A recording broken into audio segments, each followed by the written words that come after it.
The new Canadian government is taking shape, and Prime Minister Mark Carney is promising to, in his words, deliver the change that Canadians want. And that includes addressing a housing affordability crisis. Prime Minister Carney has an ambitious plan, including dramatically increasing housing supply using public land and prefabricated homes. But my next guest says putting that plan to action will be challenging, to say the least. TD senior economist Francis Fong joins us now to break it all down. Lovely to see you. Always a pleasure to be here, Kim. Okay, so let's start things off. He said that he wants to increase housing completions to 500,000 units per year. How feasible is that, and what does that mean? Yeah, let's put some context around that first of all. Canada has only ever, at its absolute highest watermark, completed about 260,000 units in a single year, and that was back in the mid-70s. Wow. On average, we're about 210 or so over the last 5 years. A little bit less if you look at it at a 10-year average. So we're nowhere near 500,000. But what Carney has proposed is all of these different measures on both the demand side and the supply side that notionally would take that sort of normal 210,000 that we're used to in the private sector in terms of completions, and then adding on top of that. The biggest one is obviously this whole idea of Build Canada Homes, is taking public lands, setting up a government agency that would then get in the business of building homes itself. So notionally that would add net on top of that. But, you know, if we dive into the details, or at least the details they've talked about so far, it is going to be a very difficult lift to set this agency up and figure out where you're going to build all of these sort of net new homes and whether people are actually going to be interested in those homes once they're built. Let's talk about some of the things, because what I appreciate, though, is that, you know, someone's looked at and said, okay, there's a system, here's the bottlenecks, and let's kind of see where we can alleviate those bottlenecks along the way.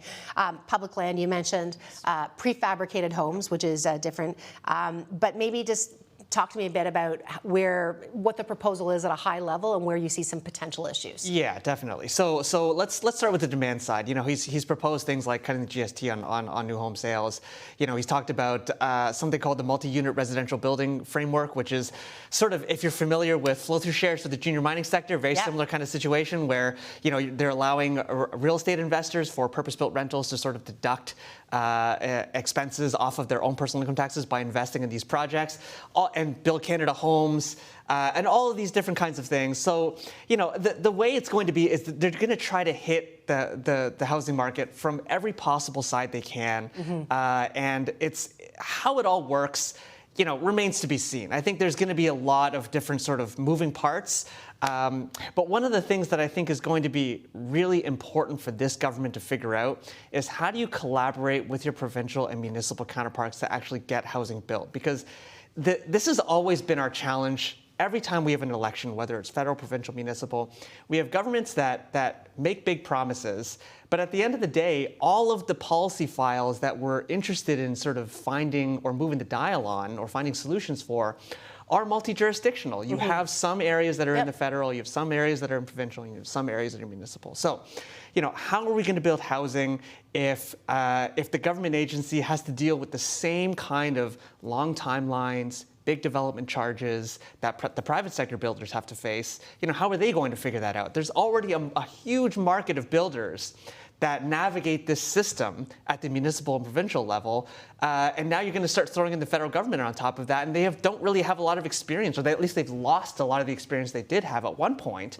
And meanwhile, you still have your provincial bodies that are dealing with zoning and figuring out where to build the right homes. You have municipalities trying to figure out what their housing strategies are, how they want their sort of subdivisions to look.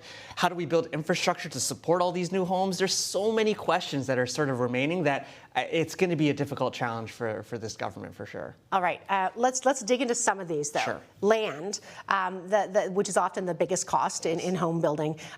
There's the idea that he might lean on public lands, releasing those and making them available, or maybe not releasing them, but maybe you can tell me the mechanics of what we know so far. For sure. So this is not new ground per se. In fact, Trudeau also talked about building on public lands, though he sort of never got around to it as part of the national housing strategy. There were a lot of points to that were already being done. Public lands was announced and just never got around to it. But it's been announced by Trump himself, wants to build on public lands. It's already being done in many places in Europe. So it's not necessarily new. The challenge here, though, is that most of the public lands are going to be in far-flung places that people don't necessarily want to live. The amount of public land in major metropolitan centers is going to be relatively limited and will be reserved for things like military colleges, national park systems. Which we've seen some of those released in Toronto, I was just going to say. Absolutely. So you're sort of taking land that's already in use, and are you going to repurpose that and build housing? If so, how many units can you feasibly get on these things? Are we going to lose green space? Is there a lot of surplus land for government buildings, administrative buildings, things of that nature that you no longer need and you can redevelop? It's not as if we just have land lying around that is not in use that we can just notionally build on. Maybe there's some of it. Yeah. So, estimates around how much public land is available for development like this is limited. Unfortunately, information is limited because we don't have a good sense of how all of this stuff is getting used and how much is actually out there. That being said, it does represent a significant opportunity because, even though in Canada we've talked about it, we haven't yet done it. We have seen some success in places like Europe in launching this kind of initiative. And how do they do it? So this is the thing. Some jurisdictions, I would suggest, do it better than others, because at the end of the day, the problem here is the price of land. The price of land is incredibly expensive, and if you were to fold that price of land into any home you build, that's still going to be unaffordable for your average Canadian household, certainly your first-time home buyer. So how do you sort of take that out of the equation? Well, some jurisdictions, like the Netherlands, essentially do leased lands, where they're not actually selling it into the market. They're essentially providing this extremely long-term lease, maybe in perpetuity, to say, so long as somebody is building on that land and someone occupies that land, it's free for you to use. But the instant it is no longer occupied or no longer in use, it goes back to the public purse. So in that way, the cost of that home or buying that home is really just the rest of it. Right. Construction, labor, whatever profit margin is taken by the builder, and then development charges for the municipality to build things like infrastructure to support that housing. So that does do it. We haven't really heard a lot of details about whether they're going to pursue something like that, but that would certainly be something that we would look for. Let's talk about, you mentioned land. Now let's talk about the other, so to speak, bottlenecks or what's needed. Development charges. Yeah. What is a development charge for those who aren't in the industry? Yeah, so it's essentially charges that the municipalities will put on the builders, which ultimately get passed on to the consumers, the actual end user. And essentially it's there to pay for things like roads, sewage, water, electricity, green space, schools, police, everything that municipalities are accountable for to ensure that, the amenities that come with new subdivisions are there. Are financed. Exactly, are financed. And the problem is, fundamentally, municipalities have very, very few revenue tools to be able to pay for those things. There's no income taxes at the municipality level here in Canada. Property taxes. Property taxes. So we have things like property taxes and development charges that are primarily there to pay for these things, but it's one time only. So you have this huge one-time cost that gets passed on to builders, and it's estimated that can be upwards of 25% of the cost of a home, mainly because things like sewage and water and all those other things are very, very expensive to do. So one of the things that Carney has proposed is basically splitting the cost of development charges between the federal government and the municipality. So they'll chip in some of that cost. And so that should notionally, again, sort of push the cost from the end user onto the federal government. Has to land somewhere, but it's essentially that's the model they're looking towards. But it's still going to be a big, difficult sort of lift to sort of figure out the timeline of how do we negotiate, we want to build here. Does it fit with how the municipality wants the city to look? Like, do they actually want housing here? Because they have to approve that kind of stuff. So the lengthy timelines that builders will often complain of, even if you sort of half the development charge, there's still the sort of time value of money question that's there as well. And that's not really answered, unfortunately, yet. Okay. Labor. You said that at our peak, 270,000, I think, housing starts or completions in the 70s. Do we have the people to build 500,000 housing completions now? Yeah, it's a really difficult question because, the sort of construction sector is not the same today as it was in 1974 when we hit that high watermark, obviously. And so, construction labor is something that we are in dire need of, and it's already an elevated share of our total labor force because we have so many things we need to build, not just housing, but also infrastructure, industry, and all those good things. So the reality is that to be able to meet a significantly higher level of construction. I mean, like we talked at the start about this 500,000 target that Carney set. We don't even think it needs to get there. Like our view is that even if we got to 400,000, which is still a heavy lift, would be enough to bring affordability back to at least a pre-pandemic level before we saw this huge spike in affordability as a result of everyone staying home. But even to reach 400,000, we'd need to double or triple the growth rate of the construction labor force here in this country, which, if you sort of think about the kind of barriers or challenges that the sector... Yeah, I was going to say, are there any innovations, though? And like when you think about prefab, and you think about those things, are they less labor dependent? I mean, this comes back to productivity in Canada and all that good stuff. But is there any innovation that makes that better? Definitely. I mean, if we did see prefab homes really launch, people were just like, this is something that I love. Yeah. Then yes, notionally we would need less labor if we did see a rising proportion of prefab homes.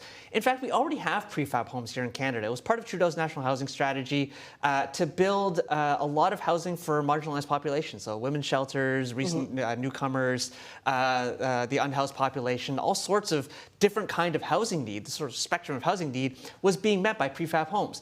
What is not clear is whether your average consumer is going to be interested in a prefab home, where prefab homes already are not part of the sort of notional housing system. Right. What are you used to? What do you like? Exactly. And that's sort of the kind of housing that we already have. That sort of sets the standard for what people expect to see. And would they be comfortable with prefab homes in place of that? We're not exactly sure yet. I've seen some beautiful ones out there. I was just telling you before, like, I've seen some gorgeous things that are being made. But anyway, I think that just depends on personal taste and what you like. I want to talk a bit about, for those who are older, and they probably have this internal conflict where, my house is my retirement plan or part of it, and my children, though, still need a home at the same time. How do I, that's hard, right? Because you need to make sure that your house is still worth something, but at the same time, I want to make sure my kids have a place to go. Yeah, I think this is sort of a major challenge for Canada in particular, and other jurisdictions like Australia or the Netherlands and places like that, where housing has just become a very significant portion of the assets held by a lot of Canadian households, or your average Canadian household, where a significant portion of what you have to retire on is going to be in your home, and you anticipate to consume from that. So to the extent that rising affordability means falling home prices, that's going to be, we have this really big problem of split incentives, where you have an older population, to your point, where they may have children and they may have helped their children buy homes, but for those that haven't done that yet, and maybe they want home prices to fall, but then they still want them to remain high so they can retire on that. We wrote a paper recently about the degree to which home ownership sort of perpetuates on itself, and that the homeowners that have seen their assets appreciate over time are more likely to help their children sort of get into that home ownership space. Yeah. And then they, of course, also benefit. So it's really the people that are really crying out for an increased level of affordability are the people that don't have that benefit of parents that are able to support them in their home ownership journey and are not yet homeowners themselves. And so there's all these different incentives from all these different groups. And we've already heard from the new housing minister, Gregory Robertson, that he's not necessarily interested in seeing home prices decline. And I think that was taken very negatively by a lot of folks because they presume that that's what's required, which leads me to believe that we will see an increased focus on Build Canada homes and making sure that whatever homes we build, they could potentially be below market specifically for that purpose. I've only got about 30 seconds, Francis, but let me ask you just quickly, what do you need to see to make this successful? The first foremost, we need to see federal, provincial, and municipalities at the table. Without that, it's just, you can't have unilateral action in the sector, unfortunately. We would love to see a federal government just sort of come in, build homes, and do all that good stuff, but that's first and foremost. And are the provinces and the municipalities properly incented in a plan like this to be part of it? Unfortunately, I think there's a lot of sort of divergent incentives in that regard. Everyone has a different sort of group that they're interested in supporting. to find alignment on that is naturally going to be very difficult. But beyond that, all the pieces need to fall into place. We need the financing, we need the land, we need the right policies in place, and we need the buyers to sort of get used to all these new prefab homes that could potentially come on market.